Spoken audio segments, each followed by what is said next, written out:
सुख की खोज वहीं समाप्त होती है जहां इच्छाएं समाप्त होती हैं। भूमिका। गौतम बुद्ध ने जीवन में सबसे बड़े दुख की जड़ को पहचाना, वह थी तृष्णा, इच्छा।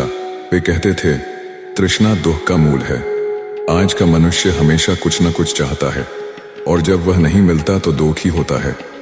परंतु बुद्ध का दर्शन हमें बताता है कि इच्छाओं का अंत ही सच्चे सुख का आरंभ है। आइए इस प्रवचन में गहराई से समझते हैं कि इच्छाओं की प्रकृति क्या है, बुद्ध ने इस पर क्या कहा और कैसे हम अपने जीवन को तृष्णा से मुक्त करके स्थायी आनंद की ओर बढ़ सकते हैं। एक, क्या है तृष्णा, इच्छा? बुद्ध कहते हैं कि संसार में 3 प्रकार की तृष्णाएं होती हैं। काम तृष्णा, भोग विलास की वस्तुएं प्राप्त करने की लालसा। भाव तृष्णा, किसी विशेष स्थिति, पहचान या अधिकार को पाने की इच्छा। विभाव तृष्णा, किसी स्थिति या वस्तु से छुटकारा पाने की लालसा, जैसे मृत्यु की इच्छा, किसी संबंध को खत्म करने की तीव्रता।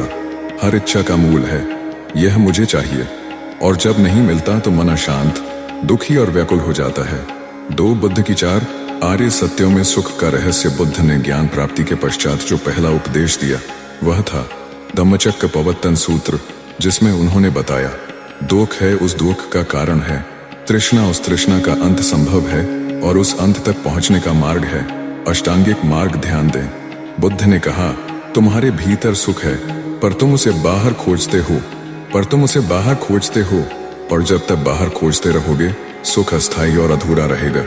3, क्यों इच्छाएं कभी पूरी नहीं होती? 1 इच्छा पूरी होती है, 10 और जन्म लेती है। धन चाहिए, फिर और अधिक चाहिए। प्रसिद्धि मिली तो उससे भी ज्यादा चाहिए। शरीर सुंदर बना तो उसमें और सुधार चाहिए। बुद्ध कहते हैं, इच्छाएं अग्नि की तरह हैं, जितना ईंधन डालोगे उतनी ही भड़केंगी। प्रश्न, तो क्या हमें कुछ भी नहीं चाहना चाहिए? उत्तर, बुद्ध का आशय यह नहीं कि लक्ष्य न बनाओ, बल्कि यह कि आसक्ति छोड़ दो। तुम कर्म करो, फल की चिंता बिना किए। तुम चलो, मंजिल की प्यास में चलो मत। 4 सुख की खोज, भीतर की यात्रा। बुद्ध के अनुसार सुख के स्रोत। संतोष, जो थोड़े में संतुष्ट है वही वास्तव में धनवान है। मौन, ज्यादा बोलना सुख नहीं लाता, भीतर उतरना लाता है। ध्यान, जो मन को वश में कर लेता है वह सबसे बड़ा विजेता है।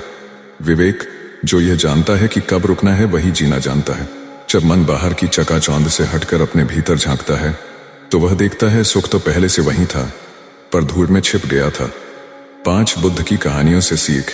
आए कहानी, राजकुमार और साधु। एक बार एक राजकुमार ने बुद्ध से पूछा। बुद्ध बोले, क्योंकि मैंने इच्छाओं को त्याग दिया है। राजकुमार बोला, परंतु मुझे इतना वैभव मिला है फिर भी मैं अशांत हूँ। बुद्ध ने कहा, क्योंकि तुम वह पा चुके हो जो तुम चाहते थे, लेकिन अब उससे भी अधिक चाहते हो। इच्छाओं का कोई अंत नहीं है। कहानी, किसान की शिकायत। एक किसान बुद्ध के पास गया और बोला, मेरी फसल नहीं होती, मेरी पत्नी झगड़ती है, मेरा बेटा मेरी नहीं सुनता, मेरी गाय भाग जाती है, आप ही बताइए क्या करूं? बुद्ध बोले, मैं तुम्हारी समस्याएं नहीं मिटा सकता, क्योंकि हर किसी की जिंदगी में 83 समस्याएं रहती हैं, परंतु तुम चाहो तो 84वीं समस्या को मिटा सकते हो। किसान ने पूछा, वह क्या है? बुद्ध बोले, 84वीं समस्या यह है कि तुम ये चाहते हो कि तुम्हारी कोई समस्या ना हो। 6 अभ्यास, तृष्णा को पहचानने और मुक्त होने के उपाय। आई जागरूकता, माइंडफुलनेस। हर बार जब इच्छा उठे रुकिए और स्वयं से पूछिए, क्या यह इच्छा वाजिब है या लालच? क्या यह मेरी शांति भंग कर रही है? क्या यह सच में आवश्यक है? सम्यक विचार, बुद्ध का 8 मार्गों वाला मार्ग, अष्टांगिक मार्ग बताता है। सम्यक दृष्टि, सम्यक संकल्प, सम्यक वाक, सम्यक कर्म, सम्यक आजीविका, सम्यक प्रयास, सम्यक स्मृति, सम्यक समय समाधि। इनका अभ्यास इच्छाओं को नियंत्रित करता है। यह ध्यान और मौन। रोज कुछ समय ध्यान करें, मौन में बैठे। जब मन शांत होता है तब वह भीतर की आवाज सुन पाता है। 7 सुख का सही अर्थ। बुद्ध ने एक जगह कहा, ना ही वरेना वर्णी सम्मंत दा कुदकाना अवरेना चिया सम्मंती ऐसा धामो सनंतानो। भावार्थ, क्रोध से क्रोध शांत नहीं होता, प्रेम से होता है, यही सनातन धर्म है। इसी प्रकार इच्छाओं से सुख नहीं मिलता, त्याग से मिलता है। 8 अभ्यास के 5 सूत्र इस प्रवचन से अपनाएं। हर इच्छा को लिखिए, दिन में जो जो मन मांगे उसे लिखें। पूछिए, क्या यह जरूरी है? एक दिन में एक इच्छा छोड़ें, जो अनावश्यक हो उससे पीछा छुड़ाएं। ध्यान करें, सुबह 10 मिनट सांसों पर ध्यान दें। हर रात लिखें, आज मैंने किस इच्छा को छोड़ा और कैसा लगा। निष्कर्ष, बुद्ध का यह पहला पाठ हमें बताता है कि खुशी वस्तुओं में नहीं, अवस्था में है। जब मन किसी चीज की मांग बंद कर देता है, तब वह मिलने की कृतज्ञता में जीता है। जब हम चाहते कम हैं, तो पा चुके हर चीज को मन से जीते हैं। बुद्ध कहते हैं, सच्चा सुख किसी और की कृपा से नहीं, अपने मन की समझ से आता है। अंतिम वाक्य, जिस दिन तुमने चाहना छोड़ दिया, उसी दिन तुमने जीना शुरू किया। बुद्ध प्रवचन 2, वर्तमान में जियो, भविष्य की चिंता और भूत का पछतावा छोड़ो। भूमिका गौतम बुद्ध ने कहा था, ना अतीत में जियो, ना भविष्य की कल्पना में खो जाओ। मन को वर्तमान क्षण पर केंद्रित करो। वर्तमान में जीना ही आनंद का पहला और सबसे मूलभूत नियम है। पर क्या हम वास्तव में वर्तमान में जीते हैं? हम में से अधिकतर लोग या तो भूतकाल की यादों में उलझे रहते हैं या भविष्य की आशंकाओं में घिरे रहते हैं। परिणाम वन अशांत, जीवन बोझिल और प्रसन्नता असंभव। बुद्ध का ये दूसरा प्रवचन हमें यह सिखाता है कि हम कैसे भूत और भविष्य की गुलामी में जीते हैं, क्यों यह मानसिकता हमें दुख देती है, और कैसे वर्तमान में जीना सीखकर हम सच्चा आनंद पा सकते हैं। 1. क्यों हम वर्तमान में नहीं जीते? क्या अतीत की स्मृतियां? अतीत के 2 रूप होते हैं, सुखद स्मृतियां जिन्हें हम बार बार याद करते हैं और चाहते हैं कि वे लौट आए, दुखद स्मृतियां जिनके बारे में सोचते हैं और पछताते हैं, काश ऐसा ना होता। परंतु सच्चाई यह है कि अतीत अब नहीं है, वह एक स्मृति मात्र है जिसे हम अपने मन में दोहराते रहते हैं। भविष्य की चिंता, भविष्य का डर, अपेक्षाएं, योजनाएं, ये सब हमारी वर्तमान की शांति को चुरा लेता है। अगर ऐसा न हुआ तो क्या मैं सफल हो पाऊंगा? मुझे यह चाहिए, नहीं मिला तो? नतीजा, मन हमेशा या तो बीते पलों में खोया होता है या आने वाले समय से डरा हुआ होता है। 2. बुद्ध ने क्या कहा? वर्तमान की महत्ता। एक बार एक भिक्षु ने बुद्ध से पूछा, भगवान, जीवन में सबसे महत्वपूर्ण समय कौन सा है? बुद्ध मुस्कुराए और बोले, जो समय अभी है यही सबसे मूल्यवान है। इसी क्षण में जीवन है, शांति है, मुक्ति है। भूतकाल तो मिट चुका है, भविष्य आया ही नहीं, केवल यही क्षण सत्य है। 3. वर्तमान में न जीने के कारण होने वाले मानसिक कष्ट, आय, चिंता और तनाव, भविष्य की आशंकाएं, परीक्षाओं का डर, नौकरी का डर, रिश्तों का डर, ये सब वर्तमान को छीन लेते हैं। बुद्ध कहते हैं, चिंता करने से कल का दुख नहीं मिटता, बल्कि आज की शांति मिट जाती है। पछतावा और आत्मग्लानि, अतीत की कोई गलती, जैसे किसी से कठोर बोल देना, जीवन में कुछ न कर पाना, गलत निर्णय लेना, यह सब पछतावे के रूप में भीतर बैठ जाता है। परंतु बुद्ध का प्रश्न है, क्या उस समय पर लौट सकते हो? यदि नहीं तो पछतावे से कुछ भी नहीं बदलता, केवल वर्तमान की ऊर्जा व्यर्थ होती है। 4. उदाहरण, बुद्ध की 2 कथाएं। कथा 1, 2 बौद्ध भिक्षु और स्त्री। एक बार 2 भिक्षु किसी नदी को पार कर रहे थे। वहां एक स्त्री थी जो नदी नहीं पार कर पा रही थी। एक भिक्षु ने उसे उठाकर पार करा दिया। दूसरा भिक्षु बहुत क्रोधित हुआ, तुमने एक स्त्री को हाथ लगाया, यह हमारे नियमों के विरुद्ध है। उस पहले भिक्षु ने मुस्कुराकर कहा, भाई, मैंने तो स्त्री को नदी पार करवाकर छोड़ दिया, तुम अब तक उसे मन में ढो रहे हो। संदेश, बीते को छोड़ दो, उसे मत ढो। कथा 2, अतीत का बोझ। एक बार एक व्यक्ति ने बुद्ध से पूछा, भगवान, मैं अपने अतीत से बहुत परेशान हूँ, क्या करूँ? बुद्ध ने एक पत्थर उठाकर उसे दिया और कहा, इसे पकड़ कर रखो। कुछ देर बाद वह व्यक्ति थक गया। बुद्ध बोले, जब तक तुम इसे पकड़ कर रखोगे यह तुम्हें भारी लगता रहेगा, छोड़ दोगे तो हल्का लगने लगेगा। तुम्हारा अतीत भी ऐसा ही है। 5. ध्यान, वर्तमान में लाने का मार्ग। बुद्ध के अनुसार ध्यान, विपस्साना ही वह कला है जो मन को वर्तमान क्षण में लाती है। आय, सांस पर ध्यान, आनापानसति। बैठ जाइए, आंखें बंद करें, अपनी सांस के आने जाने पर ध्यान दें। जब भी मन भटके, प्यार से वापस सांस पर ले आइए। यह साधना मन को वर्तमान में लाती है। बुद्ध कहते हैं, सांस को देखो, वह न अतीत में है न भविष्य में, केवल इस क्षण में है। 6. अभ्यास, वर्तमान में जीने के 6 सरल उपाय। 1. एक समय में एक काम, जब खा रहे हों तब सिर्फ खाइए, जब चल रहे हों तब सिर्फ चलिए, जब सुन रहे हों तब पूरी तरह सुनिए। बुद्ध ने कहा, एकाग्रता ही साधना है। 2. मोबाइल से दूरी, हर पल सूचना की बौछार से हम भविष्य या तुलना में खो जाते हैं। हर दिन एक समय तय करें जब मोबाइल बिल्कुल न छुएं। 3. हर घंटे में एक बार ठहरें, हर घंटे में एक बार रुकें। 3 बार गहरी सांस लें, अपने मन से पूछें, मैं कहाँ हूँ, क्या सोच रहा हूँ। खुद को वर्तमान में लाएं। 4. सुबह सुबह 10 मिनट का ध्यान दिन की शुरुआत ही यदि स्थिरता से हो तो पूरा दिन शांत रहता है। 5. ध्यान जर्नल रखें, हर रात 5 मिनट में लिखें, हर रात 5 मिनट में लिखें, आज मैंने कितनी बार अतीत को सोचा, कितनी बार भविष्य की चिंता की, कब कब मैं पूरी तरह इस क्षण में था। चैन से कहें, यह क्षण ही मेरा जीवन है। हर बार जब मन भटके, खुद से यह वाक्य बोलें। यह मंत्र की तरह आपके मन को जागृत करता है। 7 प्रसन्नता, एक स्थिति न कि लक्ष्य। हम सोचते हैं जब नौकरी मिलेगी तब खुश रहूंगा, जब शादी होगी तब खुश रहूंगा, जब संतान होगी तब जीवन पूर्ण होगा। परंतु बुद्ध कहते हैं, यह if your happiness depends on future events, it will always be delayed। सच्ची प्रसन्नता इस क्षण में होने की स्थिति है, न कि किसी परिस्थिति पर आधारित। 8 वर्तमान में जीने की शक्ति, विज्ञान और अनुभव से आए।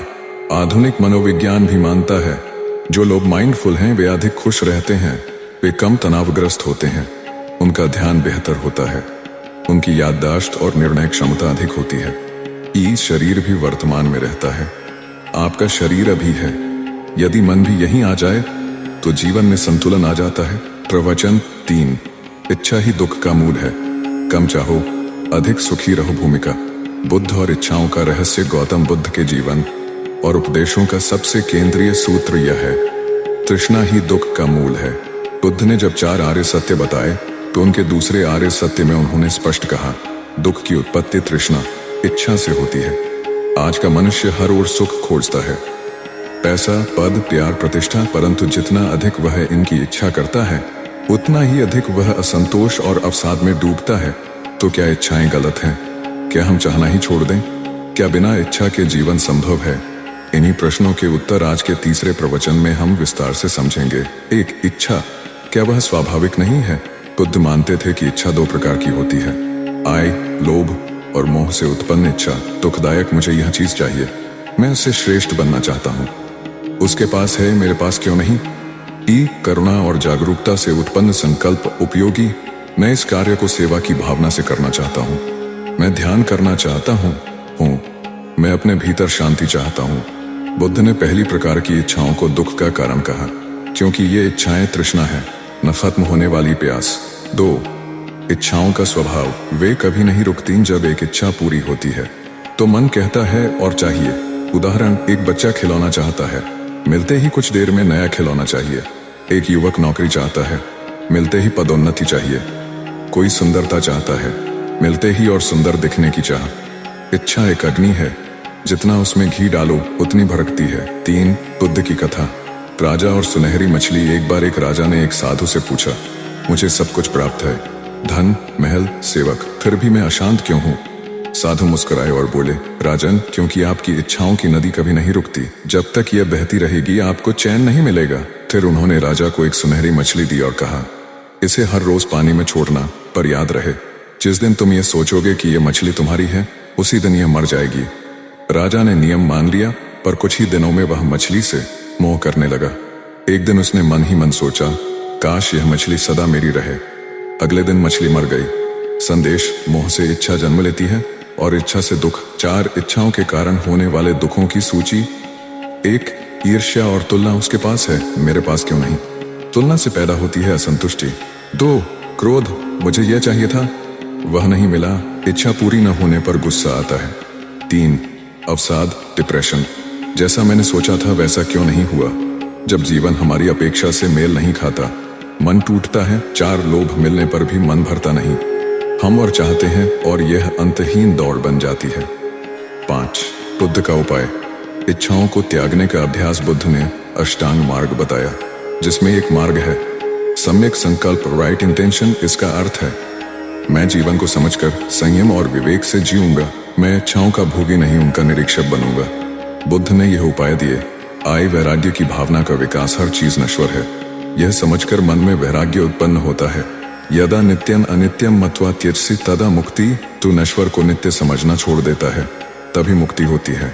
ये अनिच्छा, हर चीज क्षण भंगुर है। बुद्ध का ध्यान इसी पर था, हर वस्तु, स्थिति, संबंध, यह सब बदल रहा है। जब यह सच्चाई भीतर बैठती है तब इच्छाएं टूटती नहीं, घुल जाती हैं। शहर अभ्यास, इच्छाओं को घटाने के लिए 7 ध्यान साधन।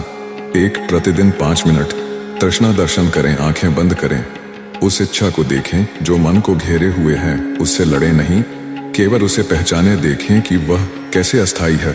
2 यह भी चला जाएगा का स्मरण, जो मिला वह भी जाएगा, जो नहीं मिला उसका भी दुख नहीं रहेगा।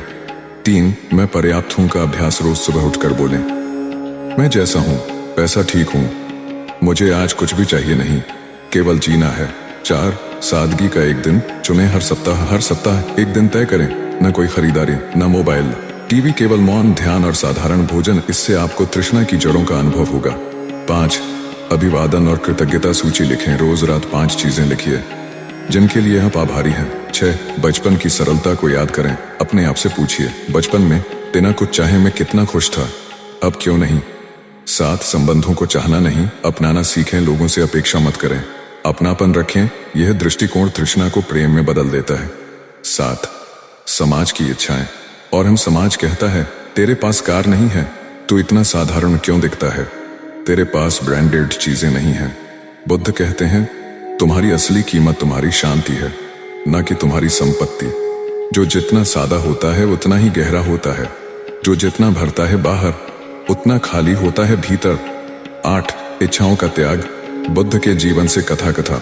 सिद्धार्थ से बुद्ध बनने की यात्रा। राजकुमार सिद्धार्थ को सब कुछ मिला था, राजमहल, सुंदर पत्नी, पुत्र, यश और वैभव। पर एक दिन उन्होंने देखा, एक वृद्ध, एक रोगी, एक मृतक और एक सन्यासी। उनके भीतर प्रश्न उठा, क्या इन सबको खोने के बाद भी सुख है। उन्होंने महल छोड़ दिया, न कि त्याग से बल्कि सत्य की खोज में। उनकी यात्रा एक वाक्य पर टिकी थी, इच्छा जितनी कम दुख उतना कम। 9 बुद्ध और भिक्षु का संवाद। प्रश्नोत्तर शैली। भिक्षु, भगवान क्या इच्छा होना पाप है। बुद्ध, नहीं, इच्छा स्वाभाविक है, पर जब तुम इच्छा में बंधते हो वह पाप बनती है। भिक्षु, मैं कैसे जानूं कि मेरी इच्छा मुझे दुख दे रही है। बुद्ध, जब तुम बेचैन हो, परेशान हो, तब जान लो तुम इच्छा से चालित हो रहे हो। भिक्षु, तो क्या मुझे सब त्याग देना चाहिए। बुद्ध, त्याग बाहर नहीं भीतर होता है, बाहर कुछ मत छोड़ो पर भीतर मोह छोड़ो। 10 निष्कर्ष। कम चाहो अधिक पाओ, यह संसार एक माया है। यहाँ की हर वस्तु, हर पद, हर आनंद क्षणिक है। पर बुद्ध कहते हैं, जब तुम चीजों को पाना बंद कर देते हो तब जीवन तुम्हें सब कुछ देना शुरू करता है। कम इच्छा, अधिक शांति, कम अपेक्षा, अधिक प्रेम, कम संग्रह, अधिक स्वतंत्रता। संक्षेप में जीवन सूत्र, जितना कम चाहिए उतना ज्यादा है। प्रवचन 4 वर्तमान में जियो, यही सुख का द्वार है। भूमिका, क्या तुम वर्तमान में हो या खोए हो। गौतम बुद्ध का जीवन ही एक गहराई से जिया गया वर्तमान था। वे न कल में थे न भविष्य में, बस एक पूर्ण जागरूकता में अभी और यहीं में स्थित रहते थे। वे कहते थे, अतीत जा चुका है, भविष्य अभी आया नहीं है और वर्तमान ही जीवन है। लेकिन आज का मानव कहाँ है। उसका शरीर एक स्थान पर है, पर मन या तो बीते दिनों की यादों में उलझा है या आने वाली समस्याओं की कल्पनाओं में डूबा है। तो वर्तमान को जीता नहीं, केवल सहता है। तो प्रश्न है, क्या वर्तमान में जीना कोई साधना है। क्या यह सुख और शांति की कुंजी है। कैसे बुद्ध इसे जीवन की सबसे बड़ी कला मानते थे। इस प्रवचन में हम इन्हीं प्रश्नों की गहराई में उतरेंगे। 1 वर्तमान में जीने का अर्थ क्या है। यह कोई जादू नहीं है, यह बहुत सीधी बात है। जब आप किसी चीज को पूरी उपस्थिति और ध्यान से अनुभव करते हैं, जब आप कुछ कर रहे होते हैं और उसी में मन लगा होता है, जब कोई विचार, पछतावा या डर आपको भटका नहीं रहा होता, तो आप वर्तमान में जी रहे होते हैं। बुद्ध कहते थे, ध्यान में रहना यानी हर क्षण को पूरे होश के साथ जीना। 2 हम वर्तमान में क्यों नहीं रह पाते। अतीत के पछतावे, काश मैंने वो गलती न की होती, वो बात आज भी मुझे कचोटती है। भविष्य की चिंता, क्या होगा अगर मुझे नौकरी नहीं मिली, बुढ़ापे में कौन संभालेगा। 3 विचारों की भीड़, मन एक बंदर की तरह उछलता रहता है, एक क्षण यहाँ अगले क्षण वहां। बुद्ध ने कहा, मन असंयमित हो तो वर्तमान में रहना असंभव है। 3 वर्तमान में जीने के लाभ। एक आंतरिक शांति, जब मन अतीत और भविष्य की दौड़ से मुक्त होता है तो एक मौन उतरता है, तो प्रभावी कार्यक्षमता, जो काम आप कर रहे हैं उसमें पूर्ण उपस्थिति आती है, परिणाम निखरते हैं। 3 संबंधों में गहराई, जब आप किसी को पूरी तरह सुनते हैं तो वह व्यक्ति सम्मानित महसूस करता है। 4 तनाव से मुक्ति, 90% तनाव अतीत और भविष्य के बारे में सोचने से होता है। 5 आनंद का जन्म, आपका भोजन, चलना, बोलना सब एक सुंदर अनुभव बन जाता है। 4 बुद्ध और वर्तमान की कथा। अंगुलिमाल का परिवर्तन। अंगुलिमाल एक भयंकर डाकू था।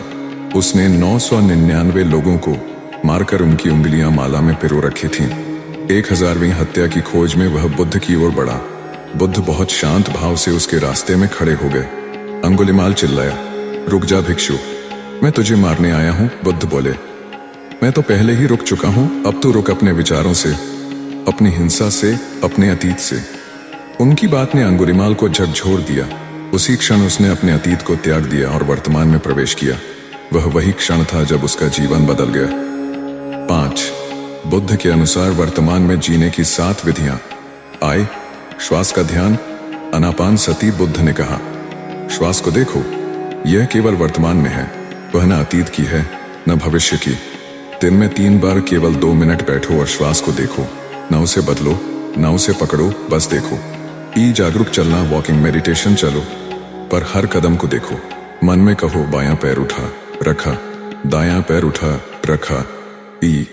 पूर्ण उपस्थिति से खाना खाना, खाते समय केवल खाना खाओ, न मोबाइल न बात न टीवी। हर कौर को देखो, चबाओ, अनुभव करो।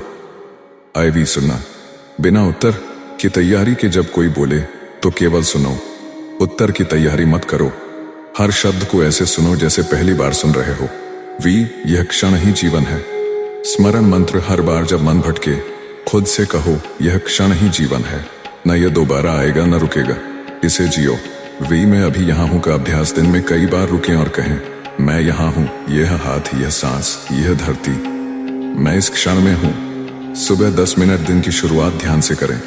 यह मन को स्थिर करेगा ताकि दिन भर आप बिखरे नहीं। 6.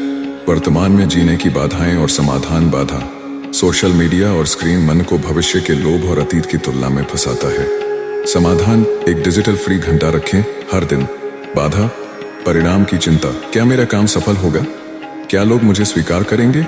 समाधान, परिणाम पर ध्यान छोड़ो, प्रक्रिया पर ध्यान दो। बुद्ध कहते थे, कर्म करो पर फल के लोभ में मत बंधो। बाधा, अगर ऐसा हो जाए वाला मन, अगर मुझे नौकरी मिल जाए तो मैं खुश रहूंगा, अगर वो मुझे माफ कर दे तो। समाधान, अभी जो है उसी को स्वीकारो।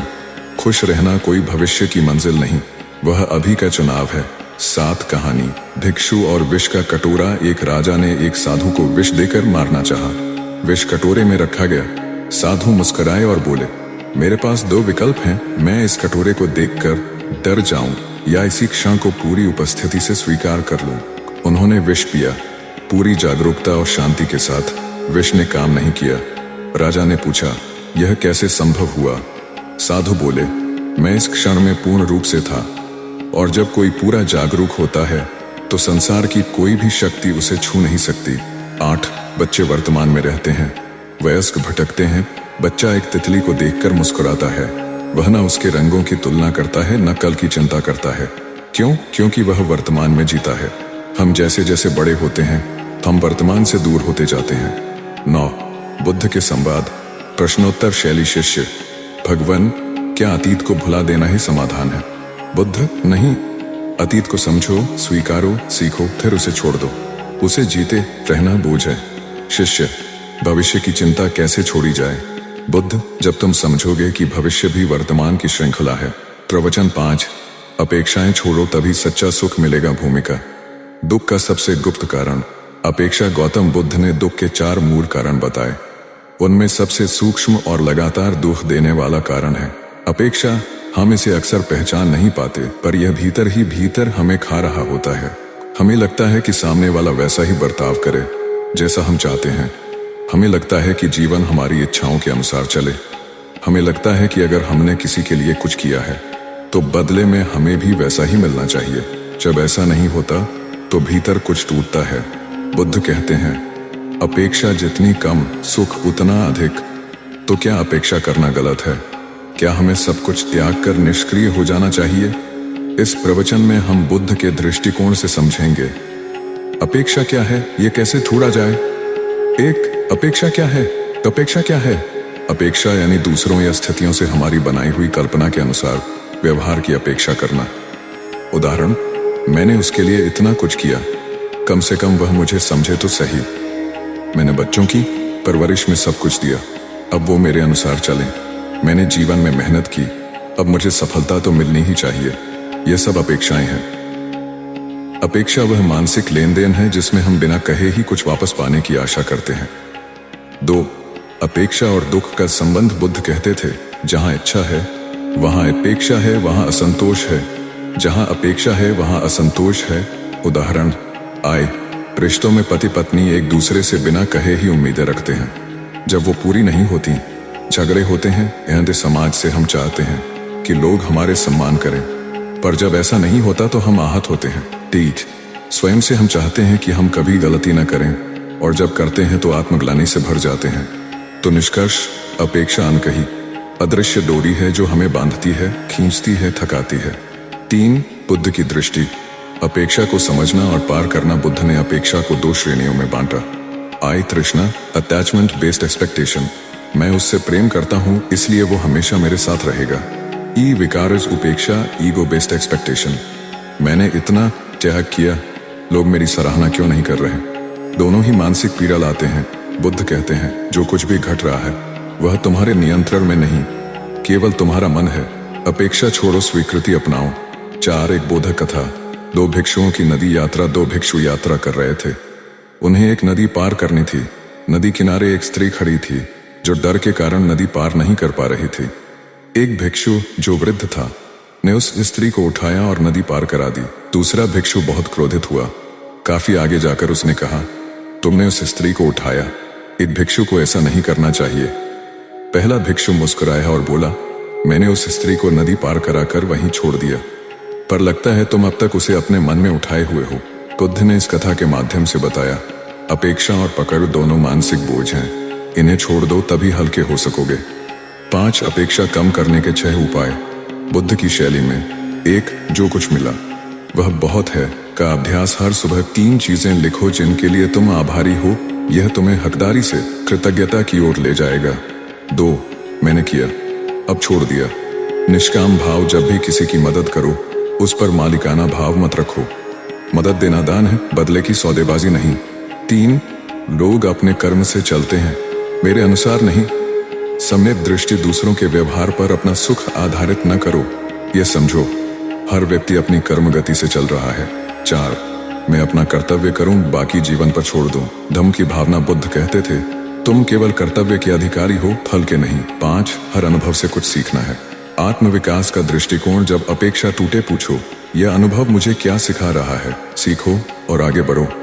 6 अहम को पहचानो, वही अपेक्षा करवाता है। हर बार जब अपेक्षा हो पूछो, क्या यह मेरा अहम बोल रहा है। अहम चाहता है कि दुनिया तुम्हारे अनुसार चले। विनम्रता चाहती है तुम दुनिया में अपने स्थान को समझो। 6 अपेक्षा और प्रेम। एक बारीक अंतर। अपेक्षा कहती है, अगर तुम मुझसे प्यार करते हो तो तुम मेरी बात मानोगे। प्रेम कहता है, मैं तुम्हें जैसा हूं वैसा ही स्वीकार करता हूं। बुद्ध कहते थे, जहां अपेक्षा है वहां प्रेम नहीं है, और जहां प्रेम है वहां अपेक्षा की जगह नहीं होती। 7 अनुभव कथा। एक महिला और उसकी बेटी। एक महिला ने बुद्ध से कहा, मेरी बेटी मुझसे बहुत दूर हो गई है, मैंने उसे जीवन दिया, प्यार दिया, लेकिन अब वह मेरी नहीं सुनती। बुद्ध ने उत्तर दिया, तुमने उसे जो दिया वह तुम्हारी करुणा थी, लेकिन अब तुम जो मांग रही हो वह अपेक्षा है। करुणा मुक्त करती है, अपेक्षा बांधती है। 8 संसार में रहकर अपेक्षा कैसे छोड़ी जाए। बुद्ध ने 3 स्तर बताए। आय, पहचानना, माइंडफुलनेस, जैसे ही मन में अपेक्षा उठे उसे देखो, मुझे चाहिए कि वो मुझे सम्मान दे। ई स्वीकार करना, एक्सेप्टेंस, हाँ यह अपेक्षा है, यह दुख की जड़ है। फ्रेज विसर्जन करना, लेटिंग गो, मैं इसे छोड़ता हूं, मैं इसे पकड़कर दुख में नहीं रहूंगा। यह साधना है, धीरे धीरे यह स्वभाव बन जाती है। 9 अपेक्षा मुक्त जीवन की पहचान। तुम हल्के महसूस करते हो, तुम्हारा मूड दूसरों के व्यवहार से प्रभावित नहीं होता, तुम देने में आनंद पाते हो, न कि बदले में कुछ पाने में। तुम्हारे भीतर स्थिरता होती है, मौसम जैसा नहीं बदलती। प्रवचन 6 आज में जियो, यही जीवन का सार है। भूमिका। क्यों नहीं जी पा रहे हैं हम आज का दिन। हम में से अधिकतर लोग या तो भूतकाल में फंसे रहते हैं, जो हो गया उसके पछतावे में, या भविष्य की चिंता में डूबे रहते हैं, जो अभी हुआ नहीं उसके डर में। पर बुद्ध कहते हैं, ना तो अतीत को पकड़ो ना भविष्य की प्रतीक्षा करो, जीवन केवल वर्तमान में ही घटता है। फिर प्रश्न उठता है, क्या हम वर्तमान में जी ही नहीं रहे। हम सांस ले रहे हैं, बातें कर रहे हैं, कार्य कर रहे हैं, क्या ये सब वर्तमान में होना नहीं है। नहीं, हम कार्य वर्तमान में करते हैं, पर हमारा चिंतन या तो अतीत में होता है या भविष्य में, इसलिए हम वर्तमान के स्वाद से वंचित रह जाते हैं। इस प्रवचन में हम सीखेंगे वर्तमान में जीने का क्या अर्थ है, यह हमें दुखों से कैसे मुक्त करता है, और इसका अभ्यास कैसे किया जाए? एक वर्तमान वही जीवन है, बुद्ध कहते हैं। क्या मतलब है? अतीत एक स्मृति है जिसे तुम बदला नहीं सकते।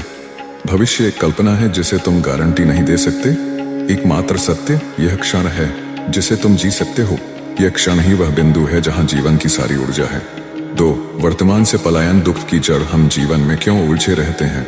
आए अतीत का बोझ, काश मैंने ऐसा न किया होता, वो बात आज भी मुझे दुख देती है। ये विचार तुम्हें अतीत की बेड़ियों में जकड़ते हैं। फाई भविष्य का भय, अगर ऐसा हुआ तो क्या होगा? मेरी नौकरी चली गई तो बच्चों का भविष्य क्या होगा? इन सब का परिणाम चिंता, अनिद्रा, अशांति, असंतोष। जो अतीत में जीता है वह पछताता है, जो भविष्य में जीता है वह घबराता है, जो वर्तमान में जीता है वही मुस्कुराता है। बुद्ध की दृष्टि, सम्यक स्मृति और सम्यक एकाग्रता। बुद्ध ने अष्टांगिक मार्ग में 2 महत्वपूर्ण अंग बताए। आई सम्यक स्मृति, राइट माइंडफुलनेस, इस क्षण में पूरा ध्यान लाना, जो हो रहा है उसकी जागरूकता रखना। ई सम्यक एकाग्रता, चित्त को एक बिंदु पर लाना ताकि जीवन की सच्चाई को देखा जा सके। साधारण बातें लगती हैं पर यही बुद्धत्व की नींव है। 4 बोध कथा। तीरों की कथा। एक दिन एक व्यक्ति बुद्ध के पास आया और बोला, मुझे दुख है, मेरी पत्नी ने मुझे छोड़ दिया है, मैं अपने भविष्य को लेकर डरा हुआ हूं। बुद्ध बोले, अगर किसी को एक तीर लगता है तो वह दुखी होता है, पर यदि वह दूसरा तीर खुद अपने ही हाथों से मार ले तो वह पीड़ा दुगनी हो जाती है। पहला तीर जीवन की कठिनाई, दूसरा तीर हमारे विचार, डर, पछतावे। हम पहला तीर नहीं रोक सकते, पर दूसरा तीर मारना या न मारना हमारे हाथ में है। यह दूसरा तीर हमेशा वर्तमान से पलायन से आता है। 5 आज में जीने के 5 लाभ बुद्ध के दृष्टिकोण से। 1 चिंता कम होती है। चिंता हमेशा भविष्य की होती है, वर्तमान की नहीं। 2 शांति बढ़ती है। जब मन कहीं और नहीं दौड़ता तो वह शांत होता है। 3 रिश्ते बेहतर होते हैं। जब तुम सामने वाले को पूरा ध्यान दे सको तभी समझदारी और करुणा आती है। 4 काम में गहराई आती है। वर्तमान में एकाग्र व्यक्ति बेहतर निर्णय लेता है। 5 आनंद का अनुभव होता है। चाय का घूंट भी ध्यान पूर्वक लिया जाए तो उसमें भी ध्यान, संतोष और सौंदर्य छिपा है। 6 आज में जीने का अभ्यास। बुद्ध की शैली में आई सांस पर ध्यान सबसे सरल तरीका। अपनी सांस पर ध्यान सबसे सरल तरीका देना। मैं सांस ले रहा हूँ, मैं सांस छोड़ रहा हूँ। यह अभ्यास तुम्हें अब में लाता है। ई हर कार्य को ध्यान पूर्वक करो। खाना खाना, चलना, नहाना, सब कुछ ध्यान से करो। राय विचारों को आते जाते देखना। जब कोई पछतावा या चिंता आए उसे पकड़ो मत, बस कहो, यह एक विचार है, मैं इसे जाने देता हूँ। IV तकनीक। हर बार जब ध्यान भटके खुद से कहो। 7 आधुनिक जीवन में कैसे करें अभ्यास। सुबह उठते ही फोन न देखें। 5 गहरी सांसें लें। आज के दिन को मुस्कुराकर स्वीकार करें। दिन में एक बार 2 मिनट आंखें बंद कर सांस पर ध्यान दें। किसी से बात करते समय फोन या अन्य ध्यान हटाएं। रात को 3 बातें लिखें जो आज आपको आनंद दे गईं। मन को कहें, आज के दिन का धन्यवाद, मैं मुक्त हूँ। 8 अनुभव कथा। एक व्यापारी और उसका बेटा। एक व्यापारी दिन रात काम करता। उसका बेटा उससे कहता, पिताजी मेरे साथ थोड़ा समय बिताइए। पर व्यापारी कहता, बेटा मैं तुम्हारे भविष्य के लिए मेहनत कर रहा हूँ। कुछ वर्षों बाद बेटा बड़ा हो गया। अब पिता ने समय निकाला, पर बेटा कहने लगा, अब मुझे अपने भविष्य के लिए काम करना है पिताजी। पिता रो पड़ा क्योंकि अब वर्तमान जा चुका था।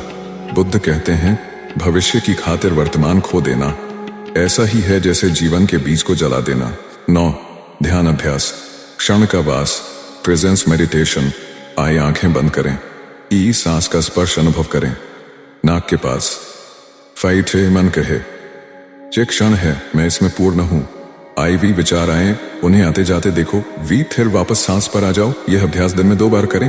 धीरे धीरे क्षण में जीने की कला स्वतः आ जाएगी। 10 निष्कर्ष। आज यही जीवन है। अतीत गया, भविष्य नहीं आया, और जो बचा है वही तुम्हारा जीवन है। बुद्ध कहते हैं, अगर तुम वर्तमान में जागरूक हो तो न अतीत तुम्हें पीड़ित कर पाएगा और न भविष्य तुम्हें डरा पाएगा।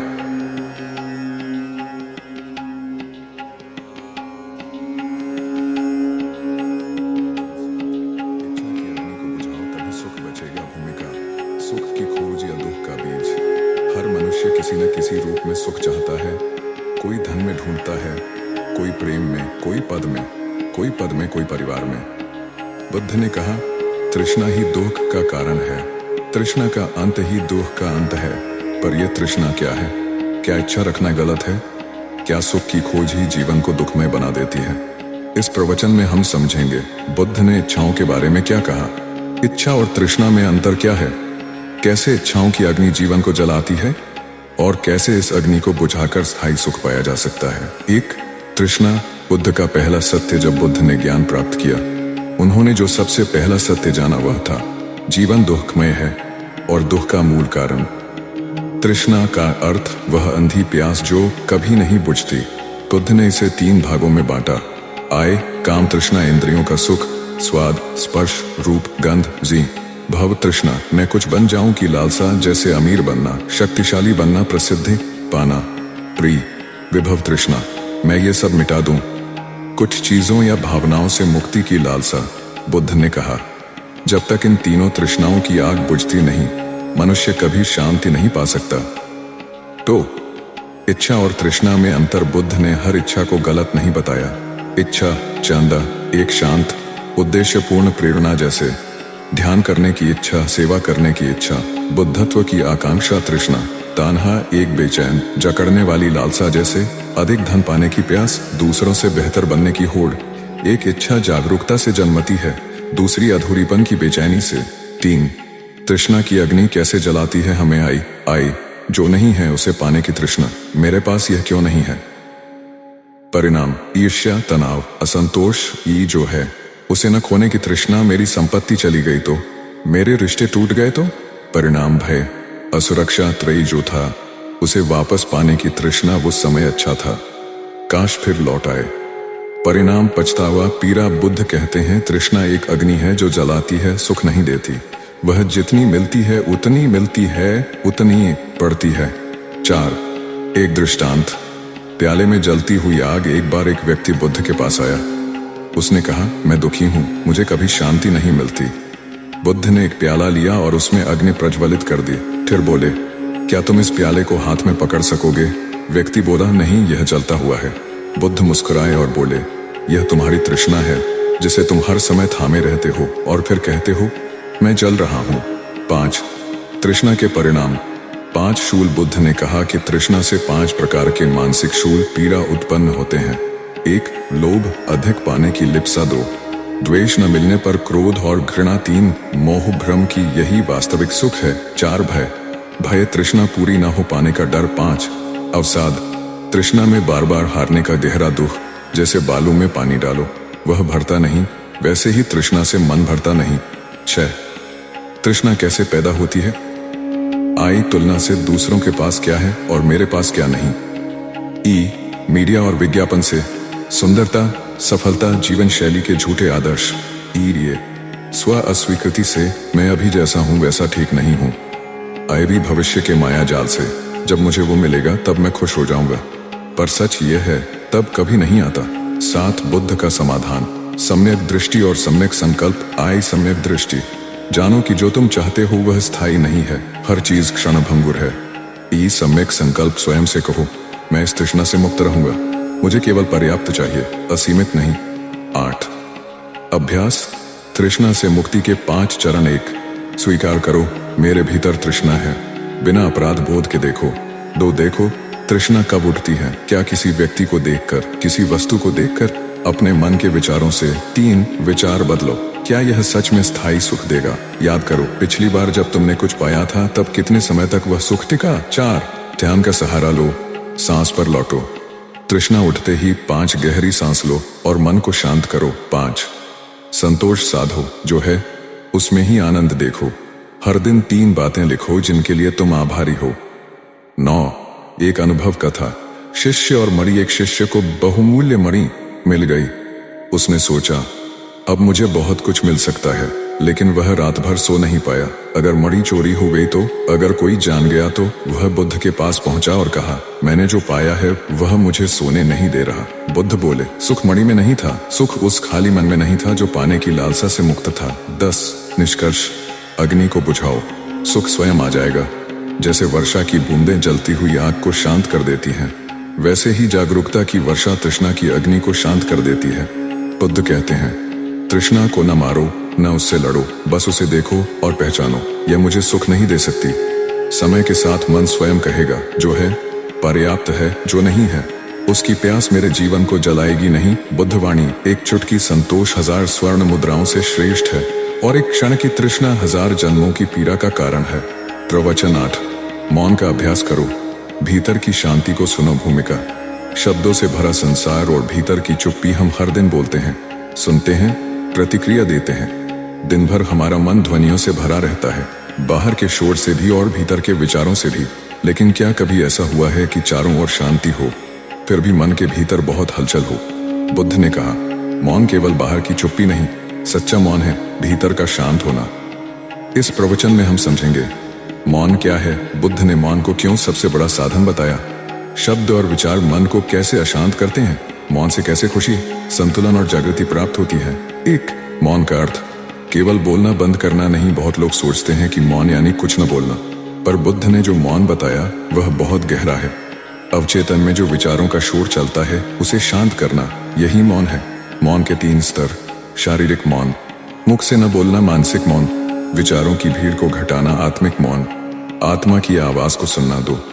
बुद्ध और मौन का महत्व। बुद्ध के समय अनेक लोग आते थे प्रश्न लेकर, कई बार वे उत्तर देते थे पर कई बार चुप रह जाते थे।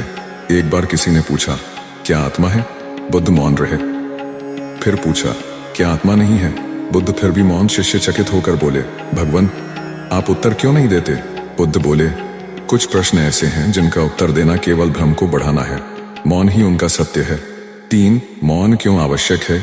भीतर की हलचल शांत करने के लिए। हर दिन मन हजारों विचारों से गुजरता है, हम बाहर शांत दिखते हैं पर भीतर शोर मचता है।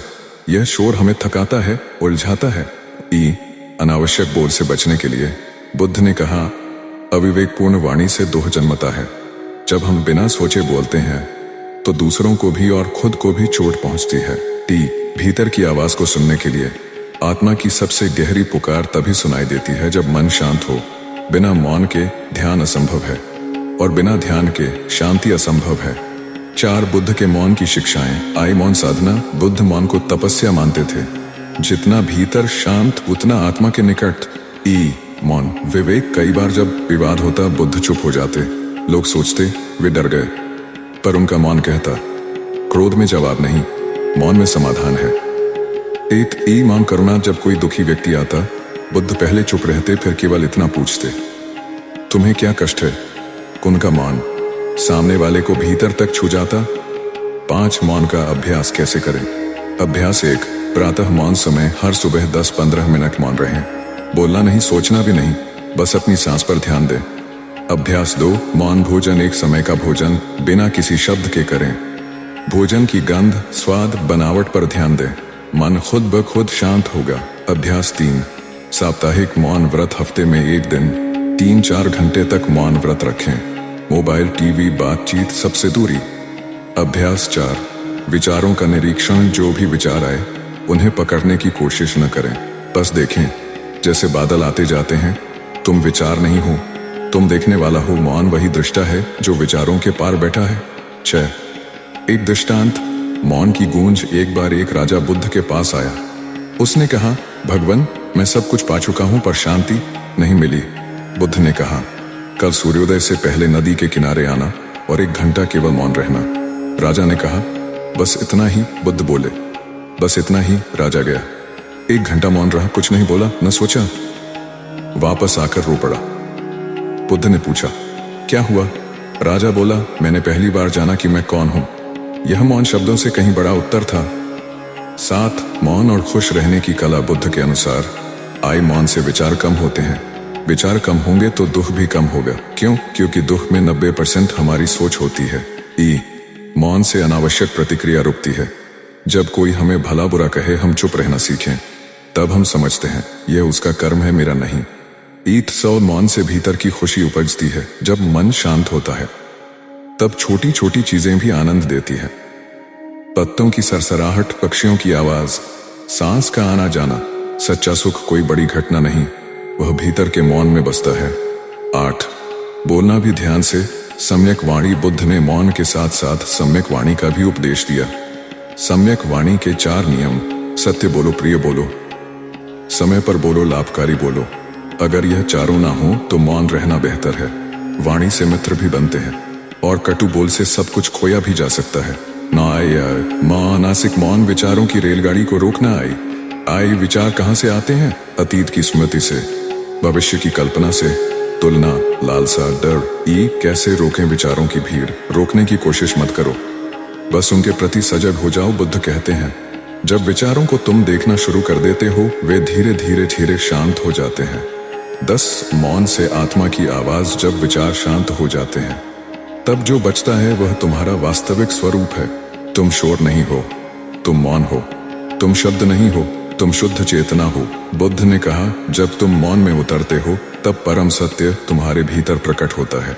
बुद्ध वाणी मौन में शक्ति है, जो शब्दों में नहीं। मौन में प्रकाश है, जो आंखों से नहीं दिखता। मौन में शांति है, जो सारी दुनिया नहीं दे सकती। निष्कर्ष, सच्चा मौन, सच्चा सुख मौन केवल बाहर की चुप्पी नहीं, मौन है आत्मा की खुलती खिड़की, जहां न कोई सवाल होता है न कोई जवाब, बस एक शुद्ध उपस्थिति। प्रवचन 9। अपेक्षाएं छोड़ो, स्वीकार करना सीखो। भूमिका। अपेक्षाएं दुख का बीज। बुद्ध ने जीवन के दुख का मूल कारण तृष्णा बताया, और तृष्णा का ही एक रूप है अपेक्षा। जहां अपेक्षा होती है वहां दुख जन्म लेता है।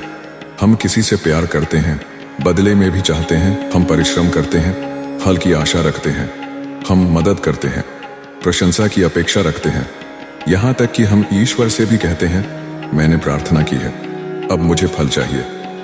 बुद्ध कहते हैं, अपेक्षा नहीं, स्वीकार्यता ही आनंद का मार्ग है। इस प्रवचन में हम जानेंगे अपेक्षा क्या है, यह कैसे दुख का कारण बनती है, स्वीकार्यता का क्या अर्थ है, बुद्ध की शिक्षाओं के अनुसार हम इसे कैसे अपना सकते हैं। 1। अपेक्षा का स्वभाव।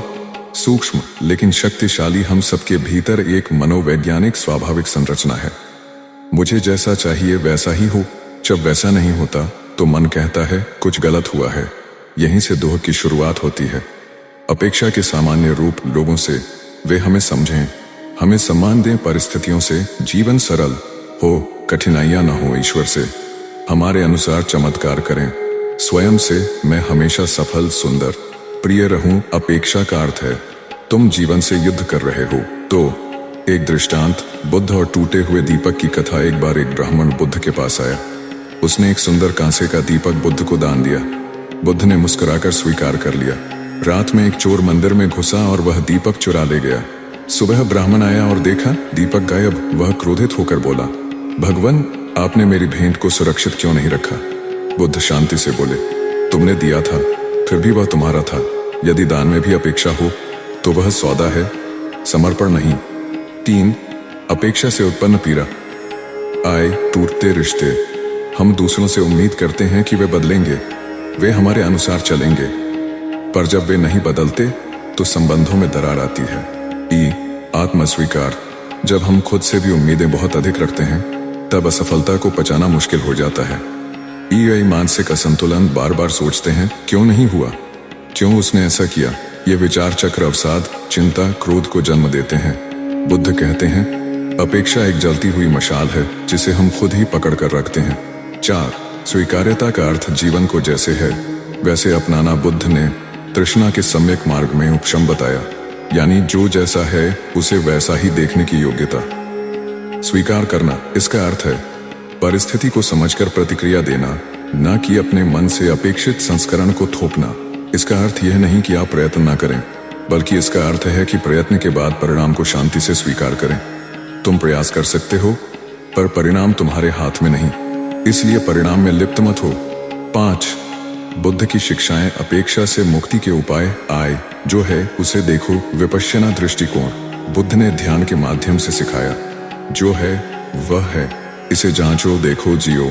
जब तुम वस्तु या व्यक्ति को जैसा है वैसे देखने लगते हो तब अपेक्षा घटती है। अनित्य को समझो। सब कुछ परिवर्तनशील है।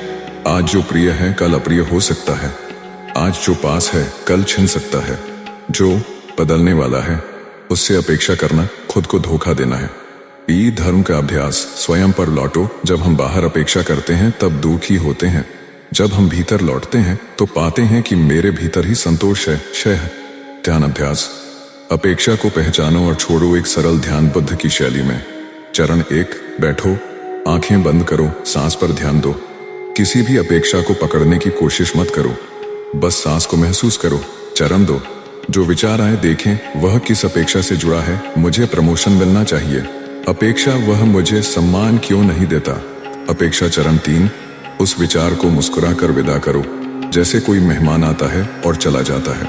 चरण 4, मन में दोहराओ, मैं स्वीकार करता हूं जो है। हर बार जब तुम स्वीकार करते हो एक गांठ खुलती है, और जब सारी गांठें खुल जाएं, वहां शांति है।